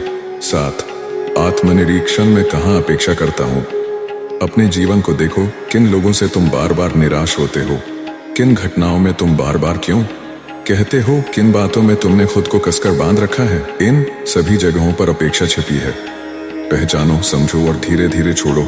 8, संसार का स्वभाव अप्रत्याशितता। बुद्ध ने संसार को अनित्य, दुख और अनात्म बताया। अनित्य सब बदलता है, दुख जहां भी लिप्तता वहां पीड़ा। अनात्म सब कुछ पर नियंत्रण नहीं है। इसलिए बुद्ध कहते हैं, अपेक्षा छोड़ो, तब तुम जीवन को नहीं, जीवन तुम्हें अपनाएगा। 9, एक और दृष्टांत। बुद्ध और सूखे की कथा। एक बार गांव में सूखा पड़ा, लोग पीड़ित थे। सभी बुद्ध के पास आए और बोले, भगवान, आपने वचन दिया था कि ध्यान करने से सब सुखी होंगे, पर हमें तो पानी भी नहीं मिल रहा। बुद्ध बोले, ध्यान से यह वचन नहीं कि बाहर सब ठीक होगा, बल्कि यह वचन है कि भीतर कुछ भी बिगड़े नहीं। बाहर की परिस्थिति स्वीकार करना और भीतर का संतुलन बनाए रखना, यही ध्यान है। 10, निष्कर्ष। अपेक्षा नहीं, समर्पण अपनाओ। तुम प्रेम करो पर बदले की अपेक्षा मत करो। तुम सेवा करो पर फल की आशा मत रखो। तुम बोलो पर मान्यता की चाह मत रखो। तुम जियो पर जीवन को नियंत्रित करने की कोशिश मत करो। स्वीकार करना हार नहीं, यह महानता है। यह कहने का साहस है, मैं जीवन से प्रेम करता हूँ, भले ही वह मेरी योजना के अनुसार न चले। प्रवचन 10, संतोष और कृतज्ञता। भीतर का खजाना। भूमिका। भीतर देखने का समय है। आज की दुनिया में हम जिस दिशा में जा रहे हैं, वहां सब कुछ और चाहिए की ओर अग्रसर है, और पैसा चाहिए, और सफलता, और लोग हमारे अनुसार हों, और सुख, और सुविधा, और सराहना। हमने इस अधिक को जीवन का लक्ष्य बना लिया है, पर बुद्ध की दृष्टि एकदम विपरीत है। सुखी व्यक्ति वह नहीं जो सब कुछ पा चुका हो। सुखी वह है जो है उसमें संतोष पाता है। बुद्ध का यह प्रवचन हमें भीतर के खजाने से जोड़ता है, जिसका नाम है संतोष और कृतज्ञता। एक, संतोष क्या है। संतोष का अर्थ है जो है उसमें सुख अनुभव करना। यह न आलस्य है, न प्रयास का विरोध। यह भी नहीं कि कुछ न चाहो, बल्कि इसका अर्थ है प्रयत्न तो करो, पर खुशी को फल से मत बांधो। संतोष एक मानसिक स्थिति है जिसमें भीतर से पूरा महसूस होता है। 2, असंतोष पीड़ा का कारण। बुद्ध ने कहा, जब तक मन कहता है अभी कुछ कम है, तब तक वह कभी विश्राम नहीं करता। असंतोष के लक्षण हमेशा तुलना करना, उसके पास ज्यादा है, हर चीज में कमी देखना, अगर थोड़ा और होता। परिणाम से जुड़ाव, अगर यह मिला होता तो खुश होता। यही असंतोष हमें परेशान, ईर्ष्यालु और थका हुआ बनाता है। 3, संतोष से क्या लाभ होता है। बुद्ध ने संतोष को ध्यान का आधार कहा है। जब तक मन असंतुष्ट है, वह ध्यान में स्थिर नहीं हो सकता। संतोष लाता है मानसिक स्थिरता, वर्तमान में जीने की कला, रिश्तों में सहजता, अंदर से गहराई से संतोषजनक आनंद। जहाँ संतोष है वहाँ चित्त एकाग्र होता है, और जहाँ चित्त एकाग्र होता है वहाँ समाधि का जन्म होता है। 4, बुद्ध और संतोष। एक दृष्टांत। एक बार एक धनी व्यापारी बुद्ध के पास आया। उसने कहा, भगवान, मैं बहुत अमीर हूँ, पर अंदर बहुत बेचैन हूँ। सब है पर चैन नहीं है। बुद्ध ने मुस्कुराकर कहा, एक काम करो, कल सुबह तुम अपने पूरे शहर में घूमो और ऐसे व्यक्ति को ढूंढो जो संतुष्ट हो, उससे एक वस्त्र मांग लाओ, मैं उस वस्त्र से तुम्हारा मन ठीक कर दूंगा। व्यापारी उत्साहित हो गया। अगले दिन वह दिन भर शहर में घूमता रहा, पर कोई भी संतुष्ट नहीं मिला। किसी को नौकरी की चिंता थी, किसी को बीमारी, किसी को रिश्ते, किसी को बीमारी, किसी को रिश्ते। भविष्य। शाम को वह उदास होकर बुद्ध के पास आया। बुद्ध ने कहा, अब समझे, संतोष बाहर नहीं मिलेगा, वह एक भीतर का अभ्यास है। 5, कृतज्ञता। संतोष को स्थायी बनाने का उपाय संतोष स्थिति है। कृतज्ञता प्रक्रिया है। कृतज्ञता का अर्थ जो कुछ है उसके लिए शुक्रिया कहना। हर सांस के लिए, हर भोजन के कण के लिए, हर उस क्षण के लिए जो बीत गया। जब हम नियमित रूप से कृतज्ञता का अभ्यास करते हैं तो मन अधिक चाहिए से हटकर अभी जो है वह बहुत है में बदलता है। कृतज्ञता वह द्वार है जिससे भीतर का आनंद बाहर आता है। 6 विपश्यना में संतोष और कृतज्ञता का स्थान। बुद्ध ने विपश्यना सिखाई, देखो पर केवल देखो। पर इसमें भी एक सहज स्थिति थी, जो आता है उसके लिए आभार, जो जाता है उसके लिए भी आभार। ध्यान में बैठे व्यक्ति को सांस भी वरदान लगने लगती है। मैं जीवित हूं, यह सबसे बड़ा चमत्कार है। 7 अभ्यास, संतोष और कृतज्ञता का जागरण। ध्यान अभ्यास। अभ्यास, धन्य हूं मैं। चरण 1, शांत बैठो, आंखें बंद करो, सांस को महसूस करो। चरण 2, मन में 5 बातें सोचो जिनके लिए तुम सच में आभारी हो। उदाहरण, मैं चल सकता हूं, मेरे पास भोजन है, मुझे किसी ने आज मुस्कुरा कर देखा, मैं आज जीवित हूं, मुझे ज्ञान मिला। चरण 3, हर भावना के साथ गहराई से कहो, मैं धन्य हूं। धीरे धीरे यह अभ्यास मन को पूरा अनुभव कराएगा। 8 संतोष का अर्थ प्रयास छोड़ना नहीं है। बुद्ध ने कभी यह नहीं कहा कि तुम जीवन में कुछ मत चाहो। उन्होंने कहा, तुम सही प्रयास करो पर परिणाम को पकड़कर मत बैठो। 2 प्रकार के प्रयास। असंतोष आधारित प्रयास, मुझे यह चाहिए तभी मैं खुश रहूंगा। प्रेम आधारित प्रयास, मैं कर्म करूंगा क्योंकि यही मेरा धर्म है, फल जो भी हो स्वीकार है। बुद्ध के अनुसार दूसरा ही रास्ता संतोष की ओर ले जाता है। 9 कहानी। आनंद की खोज। एक युवक ने बुद्ध से पूछा, भगवान, मैं जीवन में सच्चा आनंद चाहता हूं, कृपया मार्ग बताइए। बुद्ध बोले, तुम 1 सप्ताह तक मेरे साथ रहो और एक शर्त है, किसी भी वस्तु, परिस्थिति या व्यक्ति में कोई कमी नहीं देखनी है। जो भी देखो बस ये सोचो, यह भी एक कारण है कि मैं धन्य हूं।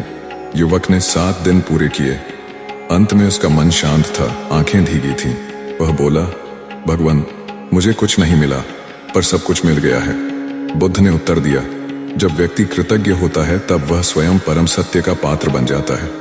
10 जीवन की दृष्टि बदलो। बाहरी नहीं, भीतरी परिवर्तन। आज दुनिया कहती है सफल हो तभी संतोष मिलेगा, पर बुद्ध कहते हैं संतोष रखो तभी सफलता भी सार्थक लगेगी। आंतरिक संतुलन की शक्ति। अगर तुम आज कृतज्ञ हो तो भविष्य भी उज्जवल लगेगा। अगर तुम संतोषी हो तो कम में भी बहुत महसूस होगा। अगर तुम शांत हो तो सबसे कठिन परिस्थितियां भी डगमगाएंगी नहीं। 11 अभ्यास, दैनिक संतोष डायरी। रोज दिन में 1 बार लिखो, आज मुझे किस बात ने शांति दी, मैं किन चीजों के लिए आभारी हूं। मैंने कहा, अधिक की जगह कूड़ा महसूस किया।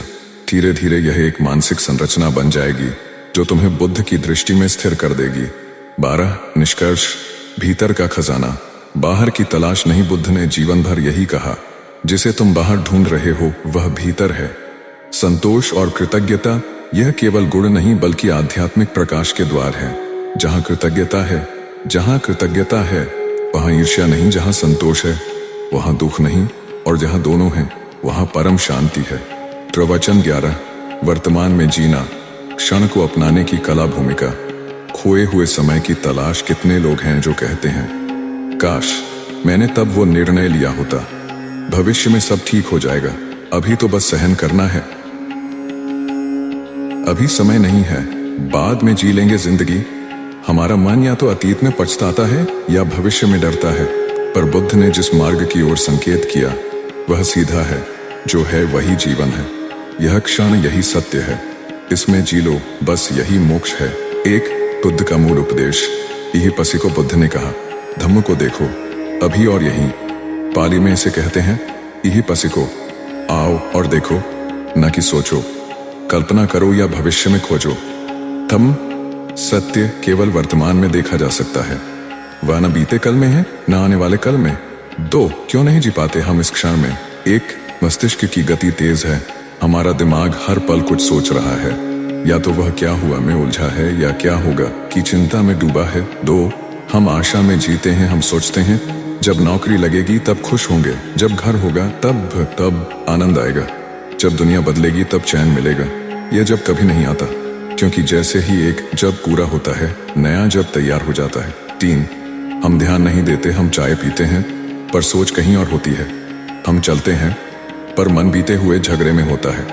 बुद्ध ने कहा, जब तुम खाते हो केवल खाओ, जब तुम चलते हो केवल चलो, जब तुम सांस लेते हो केवल सांस लो।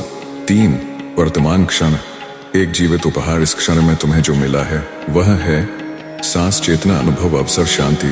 अगर तुम रुक सको तो the present is a gift, that's why it is called present. कहानी, एक बार एक युवक बुद्ध के पास आया और बोला, भगवान, मैं जीवन में स्थिरता चाहता हूँ पर मेरा मन कहीं टिकता ही नहीं। बुद्ध ने मुस्कुराकर कहा, तुम एक काम करो, एक दिन बस अपनी सांस पर ध्यान दो। जो भी करो बस हर बार यह याद करो कि अब क्या हो रहा है। युवक ने एक दिन ध्यान किया और पाया कि उसका मन हर 5 सेकंड में कहीं और चला जाता है। अंत में वह बोला, भगवान, मैं अपने जीवन का अधिकांश समय तो यादों में या कल्पनाओं में ही खो देता हूं। बुद्ध बोले, अब तुम जान गए, जीवन वह नहीं जो तुम सोचते हो, जीवन वह है जो तुम अभी अनुभव कर रहे हो। 4 क्षण में जीना, क्या यह पलायन है? कुछ लोग सोचते हैं, अगर हम केवल इस क्षण में रहें तो क्या हम भविष्य की योजना नहीं बनाएंगे? बुद्ध इसका खंडन करते हैं। उनका संदेश यह नहीं कि भविष्य मत सोचो, बल्कि यह कि भविष्य की योजना भी इस क्षण में बनती है। वह भी एक जागरूक कर्म हो सकता है अगर तुम होशपूर्वक कर रहे हो। 5 अब को पकड़ना। बुद्ध का ध्यान अभ्यास। बुद्ध ने ध्यान का सबसे सरल रूप बताया, आनापानसति, सांस पर ध्यान विधि। एक शांत स्थान पर बैठो, आंखें बंद करो, सांस पर ध्यान दो। आती है जाती है, जब भी मन भटके उसे प्यार से वापस लाओ। बस हर क्षण को देखो जैसे वह है, इसमें कोई कल्पना नहीं, कोई भविष्य नहीं, बस अब। जैसे ही तुम सांस पर ध्यान केंद्रित करते हो, तुम जीवन के केंद्र में आ जाते हो। 6 ध्यानाभ्यास। क्षण को थामना। प्रश्न, इस क्षण में क्या घट रहा है? क्या मैं गुस्से में हूँ? क्या मैं झूठी कल्पनाओं में हूँ? क्या मैं सच में यहाँ हूँ? जब भी दिन में 2 मिनट मिले, रुक जाइए और ये प्रश्न पूछिए। ये अभ्यास आपको धीरे धीरे होश की ओर ले जाएगा। 7 क्षण में जीने का अभ्यास। दैनिक जीवन में 1 सुबह जागते ही सांस पर ध्यान दो। पहली सांस में ही कहो, मैं जिंदा हूँ। यह सबसे बड़ा चमत्कार है। 2 भोजन करते समय स्वाद को महसूस करो, न टीवी न फोन, बस स्वाद और कृतज्ञता। 3 चलते समय कदमों को सुनो, हर कदम कहे, मैं यहाँ हूँ, मैं जिंदा हूँ, ये जिंदा हूँ, यह जीवन है। 4 लोगों से बात करते समय पूरा ध्यान दो, हर व्यक्ति के साथ 100% उपस्थित रहो, तब रिश्ते बदलने लगते हैं। 8 चित्त की गति और क्षण की साधना। बुद्ध ने कहा, मन बंदर की तरह है, एक डाल से दूसरी डाल पर छलांग लगाता रहता है। इसलिए हमें चाहिए सांकेतिक रुकावटें, जैसे हर घंटे घड़ी देखकर कहें, क्या मैं अभी हूँ? गहरी सांस। 3 बार गहरी सांस लेकर स्वयं को वर्तमान में लौटाएं। लेखन अभ्यास। दिन में 2 बार लिखें, अभी मैं क्या महसूस कर रहा हूँ। 9 क्षण में जीना। पीड़ा को भी गले लगाना। क्या वर्तमान में रहना तब भी संभव है जब दर्द हो? बुद्ध कहते हैं, हाँ, और वहीं असली ध्यान शुरू होता है। अगर दर्द है, उसे महसूस करो, उसका विरोध मत करो, उसे जियो पर उसमें डूबो मत। यही साक्षी भाव है।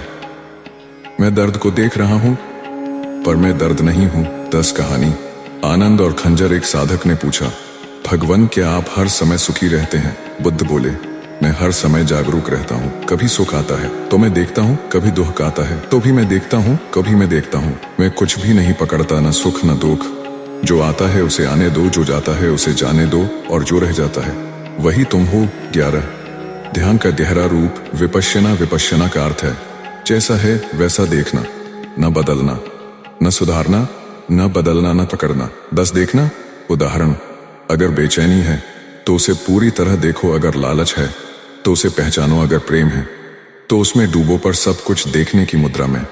12 निष्कर्ष। यह क्षण ही दरवाजा है। भविष्य एक भ्रम है, अतीत एक स्मृति, जीवन एकमात्र जो सच है वह है यह क्षण। इस क्षण में तुम शांति पा सकते हो, प्रेम दे सकते हो, सत्य को जान सकते हो, बंधनों से मुक्त हो सकते हो। बस जागो यहीं और अभी। प्रवचन 12 विकर्षणों से मुक्ति। कैसे रहें स्थिर और केंद्रित। भूमिका। ध्यान भटकता क्यों है?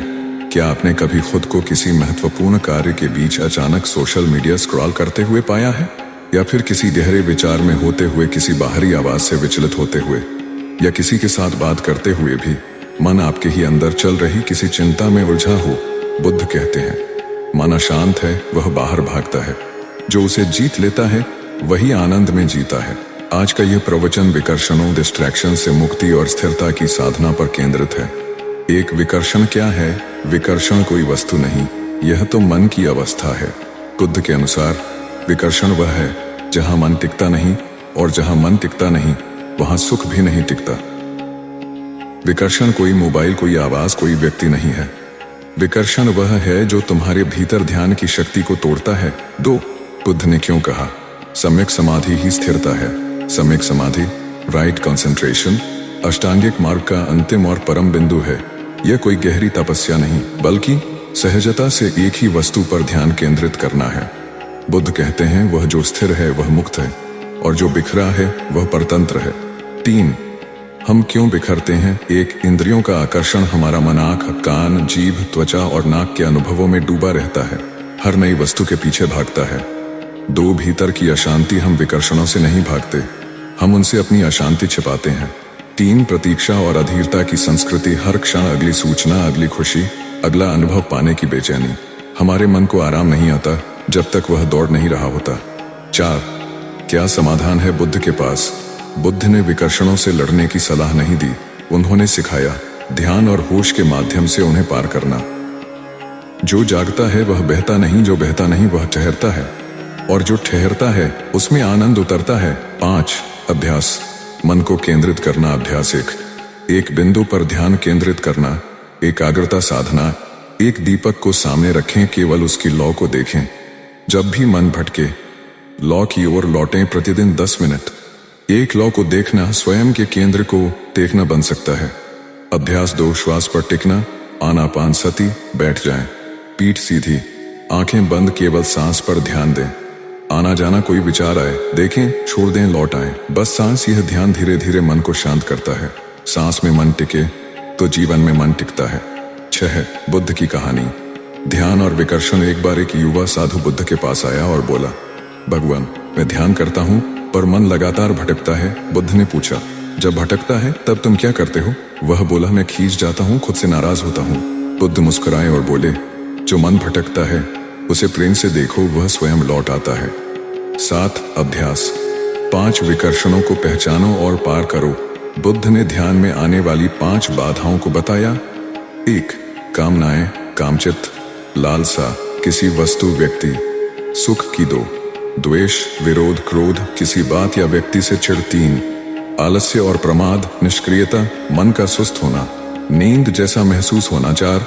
चंचलता और चिंता, उद्धतता, कुछ भविष्य या अतीत की चिंता में उलझे रहना। 5. संदेह, विचिकित्सा, अपने ही मार्ग, ध्यान या गुरु पर शंका। जब तुम इन 5 बाधाओं को पहचान लेते हो तभी तुम उन्हें पार कर सकते हो। 8. ध्यान में लौटने की कला। बार बार प्रेम से मन, हर बार जब भटके उसे पकड़ो नहीं, उसके पीछे मत भागो, उसे मना भी मत करो, बस प्रेम से देखो, ओह ये विचार आया है, और फिर श्वास पर लौट आओ। बुद्ध इसे कहते हैं स्मृति, सतत जागरूकता। 9. क्या विकर्षण समाप्त होते हैं? नहीं, पर हमारा रिश्ता उनसे बदल जाता है। बुद्ध कहते हैं विकर्षणों के बीच भी ध्यान का दीप जलाया जा सकता है।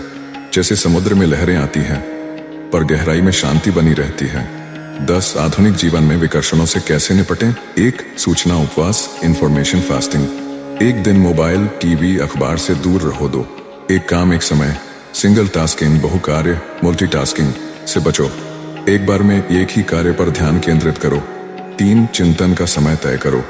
दिन में 10 मिनट केवल सोचने के लिए निकालो, बाकी समय में सोच को पकड़ने की आदत से बचो। 11. छोटी छोटी तकनीकें, अभ्यास, विवरण। नॉट नाउ तकनीक। जब कोई विकर्षण आए खुद से कहो अब नहीं। 3. सांसों की वापसी। जब भी ध्यान भटके 3 गहरी सांस लेकर वर्तमान में लौट आओ। विचार का नामकरण, हर विचार को नाम दो। चिंता, योजना, डर, याद, इससे मन की पकड़ ढीली पड़ती है। 12.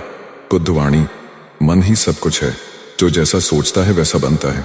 यदि मन विकर्षणों में उलझा रहे तो जीवन एक भ्रम बन जाता है, यदि मन जागरूक हो जाए तो यही जीवन निर्वाण बन जाता है। निष्कर्ष, ध्यान और आनंद का संबंध विकर्षणों को दबाना नहीं, देखना है मन को। जब जब लौटाओगे वो और मजबूत होगा। स्थिरता कोई कठोर अभ्यास नहीं, यह कोमल जागरूकता है। यही जागरूकता है, यही जागरूकता खुशी का मूल बीज है। जहाँ मन ठहरता है वहाँ जीवन खिलता है, जहाँ मन दौड़ता है वहाँ जीवन टूटता है। प्रवचन 13। संपूर्णता की खोज छोड़ो, स्वीकृति में सुख है भूमिका। क्या संपूर्णता सच में सुख देती है? क्या आप जीवन के हर क्षेत्र में परफेक्ट बनना चाहते हैं? परफेक्ट रिश्ते, परफेक्ट कैरियर, परफेक्ट शरीर, परफेक्ट घर, परफेक्ट दिनचर्या, पर फिर भी कहीं न कहीं मन अशांत रहता है, क्योंकि जितना हम पूर्णता की ओर भागते हैं उतना ही अधूरे हो जाते हैं। बुद्ध कहते हैं जो अस्वीकार करता है वह युद्ध करता है, और जो स्वीकार करता है वह शांति में उतरता है। आज का प्रवचन हमें उस अंतहीन दौड़ से मुक्त करेगा जो हम संपूर्णता की खोज में दौड़ते हैं। और हमें ले चलेगा स्वीकृति की सरलता की ओर। एक पूर्णता का भ्रम मन कहता है, अगर मेरी जिंदगी वैसी हो जाए जैसा मैं चाहता हूं, तब मैं सुखी रहूंगा। बुद्ध इसे कहते हैं तृष्णा, इच्छा की प्यास। यह प्यास कभी नहीं बुझती। जब एक इच्छा पूरी होती है, अगली खड़ी हो जाती है। बुद्ध ने कहा, तृष्णा जीवन का मूल दुख है और इस दुख का अंत स्वीकृति है। दो, हम हमेशा क्या सुधारना चाहते हैं? अपना चेहरा, अपना शरीर, अपनी बात करने की शैली, अपने जीवन की स्थितियां, अपने जीवन साथी को, अपने बच्चों को, अपने अतीत को। यह अनवरत प्रयास हमें कभी स्थिर नहीं होने देता। जैसे नदी को कोई किनारा नहीं रोकता, वैसे ही अधूरी खोज कभी रुकती नहीं। तीन, स्वीकृति का अर्थ यह नहीं कि आप प्रयास छोड़ दें।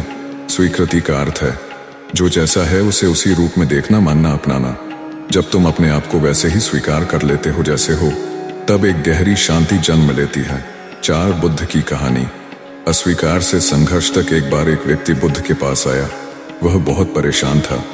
उसने कहा, भगवान, मैं हर दिन अपने जीवन को बेहतर बनाना चाहता हूँ, पर फिर भी शांति नहीं मिलती। मुझे लगता है मैं कभी भी पर्याप्त नहीं हूँ। बुद्ध ने उसे मुस्कुरा कर देखा और कहा, तुम्हारी बेचैनी इस बात में है कि तुम वह नहीं हो जो होना चाहते हो, लेकिन समाधान इस बात में है कि तुम जो हो उसे देखो और स्वीकार करो। 5, क्या स्वीकृति आलस्य है?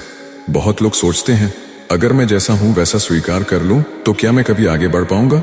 बुद्ध ने स्पष्ट कहा, स्वीकृति और प्रयास विरोधी नहीं, सहचर हैं। स्वीकृति से ही सही दिशा में प्रयास संभव है। अस्वीकृति से प्रयास डर और अहंकार से भरे होते हैं। स्वीकृति से प्रयास प्रेम और करुणा से भर जाते हैं। 6, ध्यान में स्वीकृति का अभ्यास। बुद्ध की ध्यान साधना विपश्यना का मूल है। जैसा है उसे वैसे देखो। विचार आए, उन्हें रोको मत, उन्हें दबाओ मत, उन्हें दबाओ मत, उनसे चिढ़ो मत, उन्हें बस देखो, स्वीकार करो। जो है बस वही देखो, फिर जो होना है वह अपने आप होगा। 7, अभ्यास। दर्पण की तरह देखना सीखो, मन को दर्पण बनाओ।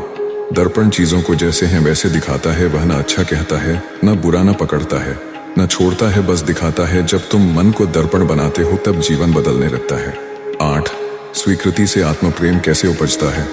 हम अक्सर खुद को बदलने लायक समझते हैं, पर बुद्ध कहते हैं, तुम जैसे हो वैसे ही योग्य हो, प्रेम के, ध्यान के, मुक्ति के। जब तुम अपने गुस्से, डर, कमजोरी को देखकर भी खुद को प्यार करना सीख लेते हो, तभी तुम दूसरों को भी वास्तविक प्रेम दे सकते हो। 9, आधुनिक जीवन में परफेक्शन की बीमारी।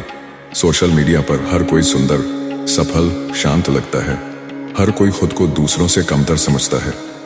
हर कोई दौड़ रहा है क्योंकि रुकना अपराध बन चुका है। बुद्ध ने तो हजारों साल पहले कह दिया था, दूसरों से तुलना दुख की जड़ है। 10, एक क्षण का विराम। मैं जैसा हूं ठीक हूं। कुछ क्षण के लिए आंखें बंद करो और यह मंत्र बोलो, मैं जैसा हूं ठीक हूं। मैं संपूर्ण नहीं पर मैं पूर्ण हूं। मैं इस क्षण में पर्याप्त हूं। यह वाक्य केवल शब्द नहीं, एक गहरी आत्मस्वीकृति की चाबी है। 11, प्रयासों का सौंदर्य। पर शांति की जड़ स्वीकृति। संपूर्णता की दौड़ में हम हमेशा अधूरे रहते हैं। स्वीकृति की गोद में हम अधूरे होते हुए भी पूर्ण अनुभव करते हैं। बुद्ध कहते हैं, संपूर्णता बाहर नहीं मिलती, वह भीतर होती है। जब तुम खुद को जैसे हो वैसे ही देखने लगते हो। 12, जीवन में कैसे लाएं स्वीकृति। अभ्यास विवरण। 1, सेल्फ चेक। प्रतिदिन एक बार खुद से पूछो, मैं आज अपने आप को कितना स्वीकार कर रहा हूँ। 2, मिरर प्रैक्टिस। आईने में देखकर कहो, तुम पर्याप्त। आईने में देखकर कहो, तुम पर्याप्त हो। 3, एक्सेप्टेंस मेडिटेशन। रोज 10 मिनट बैठकर अपने शरीर, मन, भावनाओं को बिना बदले बस देखो। 4, लेट गो जर्नल। रात को लिखो, आज कौन कौन सी बातों को मैंने स्वीकार किया। 13, दूसरों को स्वीकारना कैसे संभव हो। जब हम खुद को स्वीकारते हैं तभी हम अपने जीवन साथी, मित्रों, परिवार की कमियों को भी अपनाना सीखते हैं। बुद्ध ने कहा, दूसरों की पूर्णता मत खोजो, उनके भीतर वही देखो जो तुम्हारे भीतर है। अपूर्णता में सुंदरता। 14, स्वीकृति का अंतिम स्तर। जीवन की स्वीकृति। जब हम ये स्वीकार लेते हैं कि सब कुछ हमारे नियंत्रण में नहीं, कभी कभी दुख भी होगा, गलतियां भी होंगी, नुकसान भी होगा, और फिर भी जीवन चलता रहेगा, तब हम सच्चे अर्थों में मुक्त हो जाते हैं। 15, बुद्धवाणी। संपूर्णता नहीं, सरलता में सुख है। पूर्ण बनने की इच्छा छोड़ो, बस जागो, जो हो उसे जानो। जानना ही मुक्ति है और मुक्ति ही सुख है। निष्कर्ष, संपूर्णता से प्रेम नहीं जन्मता, स्वीकृति से जन्मता है। जो जैसे हो वैसा ही खुद को अपनाओ। स्वीकृति कोई पराजय नहीं, यह साहस है, संपूर्णता एक भ्रम है, स्वीकृति ही सत्य है, स्वीकृति से ही मन शांत होता है, प्रेम खिलता है और आनंद स्थायी होता है। प्रवचन 14। बाहरी उपलब्धियां नहीं, आंतरिक संतोष ही स्थायी सुख देता है। प्रवेश, तुम्हारे पास सब कुछ हो सकता है, फिर भी तुम अधूरे रह सकते हो। आज की दुनिया में हर कोई कुछ बनने की दौड़ में है। हर कोई किसी न किसी ऊंचाई पर पहुंचना चाहता है। अच्छा करियर, बड़ा घर, सुंदर साथी, भरपूर पैसा, नाम और पहचान। लेकिन बुद्ध पूछते हैं, क्या ये सब मिल जाने के बाद भी तुम्हारा मन स्थिर, शांत और संतुष्ट रहेगा? बुद्ध कहते हैं, सुख बाहर नहीं भीतर है, संतोष बाहरी वस्तु नहीं भीतर है, संतोष बाहर नहीं भीतर है, स्थिति है। एक, क्या है संतोष? संतोष का अर्थ है जो कुछ है उसमें मन को विश्राम मिलना। यह निष्क्रियता नहीं है, यह आलस्य नहीं है, यह छोटा सोचने का नाम नहीं है, बल्कि यह एक आंतरिक संपन्नता है जो कहती है, मैं पूर्ण हूं क्योंकि मैं जो हूं वह स्वीकार्य है। तो बुद्ध की दृष्टि में संतोष क्यों महत्वपूर्ण है? बुद्ध ने कहा, जिसके पास संतोष है वही सबसे अमीर है और जो असंतोषी है वह सबसे गरीब है। क्यों? क्योंकि जिसे संतोष नहीं वह हमेशा भविष्य की चिंता करता है, दूसरों से तुलना करता है, खुद को हीन समझता है और कभी वर्तमान में जी नहीं पाता। 3, संतोष का शत्रु, तुलना, कंपैरिजन। फलाने के पास बड़ी गाड़ी है, मेरे पास नहीं, वह मुझसे ज्यादा सफल है, उसकी जिंदगी मुझसे बेहतर है। बुद्ध कहते हैं, दूसरों से तुलना आत्मा का जहर है, इससे कभी संतोष नहीं मिल सकता। तुलना हमें वहां ले जाती है जहां हमारी आत्मा नहीं है, कृत्रिम आकांक्षाओं की दुनिया में। 4, क्या संतोष प्रयास के विरुद्ध है? बहुत लोग सोचते हैं, अगर मैं संतुष्ट हो गया तो मैं आगे कैसे बढ़ूंगा? बुद्ध इस भ्रम को तोड़ते हैं। संतोष का अर्थ प्रयास छोड़ना नहीं है, इसका अर्थ है प्रयास में भी शांति पाना। संतोषी व्यक्ति भी प्रयास करता है, लेकिन वह अंधी दौड़ में नहीं होता। 5, बुद्ध की कथा, राजा और भिक्षु। एक राजा ने बुद्ध से पूछा, आपके भिक्षु तो कुछ नहीं कमाते, कुछ नहीं रखते, फिर भी हमेशा मुस्कुराते रहते हैं। हमारे पास सब कुछ है, फिर भी हम व्याकुल रहते हैं, क्यों? बुद्ध मुस्कुराए और कहा, क्योंकि तुम्हारे पास बहुत कुछ है लेकिन मन खाली है, और उनके पास कुछ नहीं है लेकिन मन खाली है, पूरा है। 6, आधुनिक जीवन, उपलब्धियां और अधूरापन। आज हमारी समस्या यह नहीं कि हमारे पास कम है, समस्या यह है कि हम जो है उसमें सुखी नहीं है। हम हर समय कुछ और की तलाश में हैं, हम चीजें जमा करते जा रहे हैं लेकिन शांति दूर होती जा रही है, लेकिन आनंद नहीं। 7, संतोष का अभ्यास, कैसे आरंभ करें? अभ्यास 1, टुडे आई हैव इनफ। ध्यान, हर सुबह 5 मिनट आंखें बंद कर बोलें, आज मेरे पास जो है वह पर्याप्त है, मैं इसकी कदर करता हूँ। यह अभ्यास धीरे धीरे मन की भूख को शांत करेगा। अभ्यास 2, ग्रेटिट्यूड जर्नल, कृतज्ञता लेखन। हर दिन रात को 3 बातें लिखें, आज किसके लिए आभार है, कौन सी परिस्थिति ने आपको सीख दी, आज आपने क्या पाया जो कल नहीं था। आभार संतोष की चाबी है। अभ्यास 3, माइंडफुल कंजम्पशन, सचेत उपभोग। खरीदते समय, खाने के समय, बात करते समय स्वयं से पूछो, क्या यह सच में जरूरी है? क्या मैं किसी कमी से प्रेरित होकर यह कर रहा हूँ या किसी पूर्णता से? 8, भीतर की दौलत, बाहर की नहीं। बुद्ध कहते हैं, अमीर वह नहीं जिसके पास धन है, अमीर वह है जिसके पास संतोष है। धन सीमित है, ख्याति क्षणिक है, यश बदलता रहता है, संतोष शाश्वत है, भीतर से उगता है, बाहर से नहीं आता। 9, रिश्तों में संतोष कैसे लाएं? अक्सर हम अपने जीवन साथी या परिवार से भी बदलने की अपेक्षा करते हैं।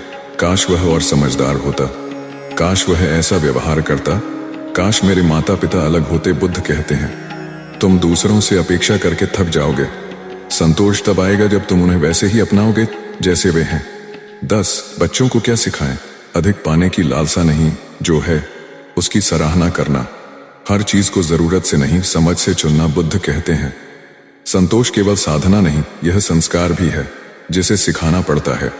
11, सफलता और संतोष एक साथ कैसे? कई लोग सोचते हैं या तो संतोष या सफलता, लेकिन बुद्ध का मार्ग कहता है, संतोष से ही सफलता टिकती है और संतोष के बिना सफलता खोखली होती है। जब प्रयास संतुलन और शांति से होता है तभी वह भीतर तक फलता है। 12, संतोषी जीवन की पहचान, तुम जल्दी क्रोधित नहीं होते, तुम चीजों के खोने से विचलित नहीं होते, तुम दूसरों की उपलब्धियों से ईर्ष्या नहीं करते, तुम आज में जीते हो, कल की चिंता नहीं पालते। संतोषी व्यक्ति के पास सच्चा आनंद होता है जो दिखता नहीं लेकिन महसूस होता है। 13 बुद्धवाणी। Enough is enough. जब तुम्हें यह एहसास हो जाए कि तुम जो हो, जहां हो, जो कर रहे हो, वह पर्याप्त है, तभी भीतर की यात्रा शुरू होती है। 14 संतोष का गहरा लाभ। मानसिक शांति। क्या तुमने कभी ध्यान दिया, अधिक पाने की चाहत तनाव देती है, खोने का डर बेचैनी देता है, तुलना दुख देती है, लेकिन संतोष मन को विश्राम देता है, जीवन को सरल बनाता है, नींद को गहरा करता है और संबंधों को सच्चा बनाता है।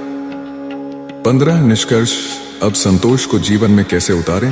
क्षेत्र संतोष का उपाय धन जो है उसमें खर्च करें, जो चाहिए उसमें संयम रखें, रिश्ते अपेक्षाओं की जगह संवाद बढ़ाएं, खुद की छवि दूसरों से तुलना रोकें, खुद को स्वीकारें, आध्यात्मिक जीवन हर दिन ध्यान करें, मैं पूर्ण हूं का भाव लें। बुद्ध की अंतिम सीख, भीतर को समृद्ध करो, तभी बाहर का सुख टिकेगा, नहीं तो बाहर की चकाचौंध भीतर के अंधेरे को और चेहरा कर देगी। प्रवचन 15। खुशी किसी मंजिल में नहीं बल्कि यात्रा में है। बुद्ध का अंतिम संदेश, प्रवेश, मंजिल मिल गई, लेकिन क्या आनंद भी मिला? हम सभी जीवन में कुछ न कुछ पाना चाहते हैं। कोई नाम चाहता है, कोई पैसा, कोई प्यार, कोई मोक्ष, और जब वो मिल जाता है तो एक क्षण को लगता है अब सब पूर्ण है, लेकिन कुछ ही समय बाद वही मन फिर किसी नई मंजिल की ओर दौड़ने लगता है। बुद्ध पूछते हैं, तुम हर बार किसी न किसी मंजिल को पकड़ने भागते हो, लेकिन क्या कभी ठहर कर यह देखा कि आनंद खुद यात्रा में था? एक गंतव्य का मोह कब पूरी होगी यह दौड़?